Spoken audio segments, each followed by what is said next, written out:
ট্রাইব্যুনালে হাজির করা হয়েছে আওয়ামী লীগের প্রভাবশালী ১৪ নেতাকে। গণহত্যা এবং বিভিন্ন অপরাধে অভিযোগে গ্রেপ্তার হয়েছেন সাবেক ১২ মন্ত্রী।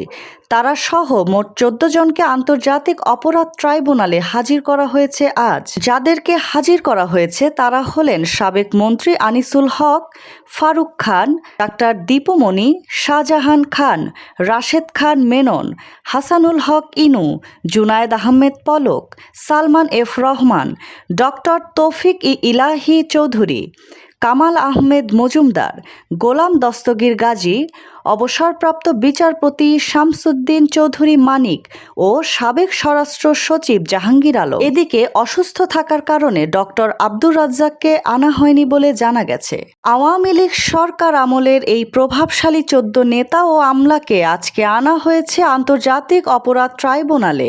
এই আসামিরা বর্তমানে জুলাই ও আগস্টের গণহত্যা ও মানবাধিকার লঙ্ঘনের মামলা সহ অন্যান্য মামলায় গ্রেফতার হয়ে কারাগারে আছে। প্রসিকিউটর জানিয়েছেন, নিয়মিত হাজিরা দিতেই ট্রাইব্যুনালে আনা হবে তাদেরকে। এজলাসে থাকতে পারবেন আসামিদের আইনজীবী ও পরিবারের সদস্যরা।